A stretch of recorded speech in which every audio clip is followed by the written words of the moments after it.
प्रकार हमने हाइगन के द्वितीयक तरंग सिद्धांत द्वारा परावर्तन और अपवर्तन नियम की व्याख्या पढ़ी थी। इम्पोर्टेंट है, कभी 5 नंबर में आ सकता है भाई। परावर्तन वाला अच्छे से पढ़ा था, पर अपवर्तन वाला अपन ने थोड़ा जल्दी जल्दी देख लिया था, इसलिए एक बार फिर से देख लो, क्योंकि दोनों एक जैसे है। एक अगर आपको याद होगा तो दूसरा अपने आप याद हो जाएगा, क्योंकि दोनों की थ्योरी एक जैसी है, बस थोड़ा सा चित्र अलग है। हाइगन के द्वितीयक तरंगिका सिद्धांत से अपवर्तन के नियम की व्याख्या कर रहे हैं अपन। तो इसके लिए हम सबसे पहले चित्र बना लेते हैं। मान लेंगे कि XY दो माध्यमों का सीमा पृष्ठ है, हमने लिखा भी है, माना XY दो माध्यमों का सीमा पृष्ठ है। ठीक है, ध्यान समझो। पहले माध्यम, अब दो माध्यम है, ये इधर वाला ऊपर वाला पहला माध्यम है और दूसरा वाला ये दूसरा माध्यम है, जैसे वायु और जल अलग अलग माध्यम। पहले माध्यम में तरंग की चाल v1 है और दूसरे माध्यम में तरंग की चाल v2 है। देखो लिखा भी है हमने, माना पहले माध्यम में तरंग की चाल v1 है तथा दूसरे माध्यम में v2 है। अब एक समतल तरंगाग्र की कल्पना करते और वो इस पृष्ठ पर आपतित होता है, तो आपतन कोण बनेगा I। तो ये भी एक तरंगाग्र ले लेंगे हम, ये भी एक तरंगाग्र है, A B तरंगाग्र ऐसे आपतित होगा। इसको डेश डेश से बता देते हैं। ठीक है, ए भी एक तरंगाग्र है, ये ऐसा आपतित हो रहा है। आपतन कोण I पर, यहाँ पे आपतन कोण बनेगा I। तो जैसे ही तरंगाग्र ए बिंदु पर टकराता है तो द्वितीयक तरंगिकाएं बनना शुरू हो जाती है, और जो द्वितीयक तरंगिकाएं बनती है वो इस दूसरे माध्यम में आगे बढ़ती है v2 वेग से। अभी बी बिंदु पहुंचने का ही है। ठीक है, अब ये ए बिंदु पहुंचकर एडेस पर चला जाता है, इधर नीचे दूसरे माध्यम में ए बिंदु एडेस पर चला जाता है। ए भी एक तरंगाग्र है, ये इस प्रकार हम इसको छायांकित कर देते हैं।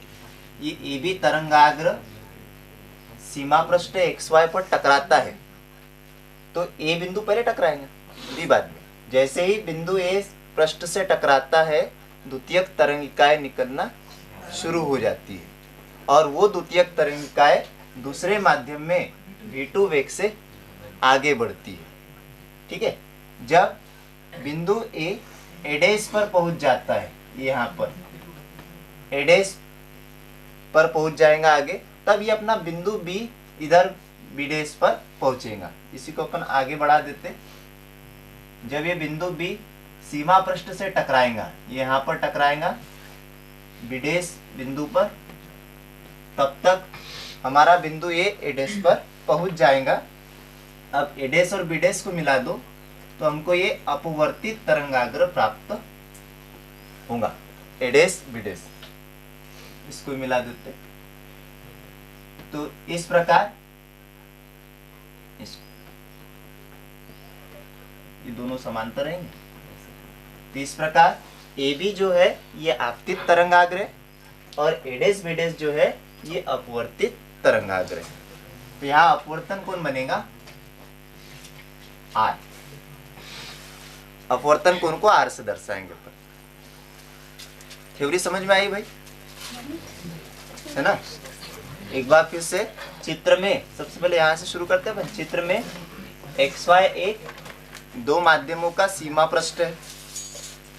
पहले माध्यम में तरंग की चाल v1 है और दूसरे माध्यम में तरंग की चाल v2 है। फिर उसके बाद तरंगाग्र AB I आपतन कोण पर आपतित होता है। जैसे ही तरंगाग्र बिंदु A पर टकराता है, द्वितीयक तरंगिकाएं निकलने लगती है और वह दूसरे माध्यम में v2 वेग से आगे बढ़ती है। जब बिंदु जब बिंदु बी बी डैश पर पहुंचता है तब हमारा बिंदु ए डैश पर पहुंच जाता है। इस प्रकार अपवर्तित तरंगाग्र ए डैश बी डैश प्राप्त होता है। देखो थ्योरी भी अपन ने वही लिखी है। माना एक्स वाई दो माध्यमों का सीमा पृष्ठ है। पहले माध्यम में तरंग की चाल v1 तथा दूसरे माध्यम में तरंग की चाल v2 है। समतल तरंगाग्र AB आपतन कोण I पर आपतित होता है। तरंगाग्र जैसे ही बिंदु A से टकराता है द्वितीयक तरंगिकाएं निकलना प्रारंभ हो जाती है जो दूसरे माध्यम में v2 वेग से चलने लगती है। जब बिंदु B B डैश पर पहुंचता है, ये B बिंदु B डैश पर पहुंचता है, उतने ही समय में A बिंदु A डैश पर पहुंच जाता है। इस प्रकार A डैश B डैश अपवर्तित तरंगाग्र प्राप्त होता है। ठीक है, ये सेम वैसी लैंग्वेज है। उसके बाद अपन मान लेंगे कि बिंदु B को B डैश तक पहुंचने में और A को A डैश तक पहुंचने में समान समय लगता है। कितना? T समय लगता है। यदि A को A डैश तथा B को B डैश तक पहुंचने में T समय लगता है तो दूरी निकालेंगे। फिर अपन पिछली बार भी दूरी निकाली थी। अब यहाँ देखो दूरी, सबसे पहले B B डैश की बात करते हैं। दूरी कितनी है? B B डैश से दूरी है। दूरी बराबर से क्या सूत्र होता है? चाल गुणित समय। तो चाल कितनी है? अब यहाँ देखो ये B B डैश कौन से माध्यम में? पहले माध्यम में। और पहले माध्यम में चाल कितनी है? v1। तो चाल लिखेंगे v1 और गुणित समय लिखेंगे t। बात समझ में आई? ठीक है, दूरी बराबरी से चाल गुणित समय। अब ऐसे A डैश भी दूरी है, वो निकालेंगे। तो A डैश बराबरी से अब चाल कितनी है? v2 और गुणित समय t। ऐसा आ जाए। और अब चित्र में आपको आपतन कोण और अपवर्तन कोण तो दिख रहा है, तो बस दो त्रिभुज लेना है अपने को और उसमें दोनों में क्या लगाना है? साइन थीटा लगाना है। सबसे पहला त्रिभुज ऊपर वाला लेते हैं। पर त्रिभुज नाम क्या है भाई? त्रिभुज का ए बी बी डैश में, ये वाला ए बी बी डैश में साइन आई, साइन न्यून कोण कितना बन रहा? आई। साइन आई बराबर से लाल बट्टे कक्का से हमको याद है लंब बट्टे कर्ण होता है। अब लंब और कर्ण की पहचान कैसे करेंगे? तो न्यून कोण के सामने वाली भुजा को लंब कहते हैं और सबसे बड़ी भुजा को कर्ण कहते हैं, या समकोण के सामने वाली भुजा को। तो ये न्यून कोण है, इसके सामने वाली भुजा ये लंब हो गई बी बी डैश, और सबसे बड़ी भुजा ये दिखच रही है ना। तो साइन आई बराबर से बी बी डैश लंब बटे कर्ण। कर्ण है ए बी डैश। ठीक है, फिर उसके बाद इसको दे दो समीकरण नंबर 1। अब ऐसे दूसरा त्रिभुज लेते हैं अपन। त्रिभुज नीचे वाला A B dash A dash, A B dash A dash में साइन आर बन रहा है। तो साइन आर बराबर से भाई लंब बटे कर्ण। अब यहाँ देखो लंब न्यून कोण के सामने वाली भुजा ए डैश लंब और कर्ण वही सबसे बड़ी भुजा ए बी डैश। समीकरण नंबर 2 दे देंगे। ठीक है, हाँ मयूर बात मत करते जाओ, तेरी आवाज आती है। हाँ, अब समीकरण 1 और 2 का क्या कर देंगे? भाग दे देते अपन। समीकरण 1 में समीकरण 2 का भाग देने पर यह समीकरण 1 भागित समीकरण 2 LHS बटे LHS आएगा। ठीक है, इसके आगे वाला हम यहाँ लिख रहे साइन आई बटे साइन आर, ये समीकरण 1 का LHS बटे समीकरण 2 का LHS, साइन आई बटे साइन आर। ऐसे RHS बटे RHS आएगा बराबरी से साइन आई का मान बी बी डैश बटे A B dash, sine R का मान यहाँ से देख के लिखेंगे ए डैश बटे ए बी डैश। अब भागित का गुणित कर दो। भागित का गुणित कैसे?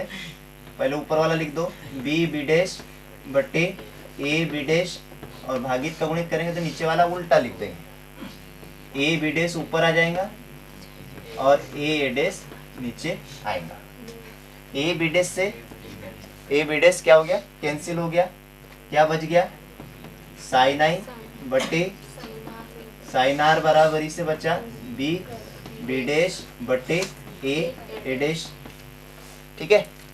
अब मान रख दो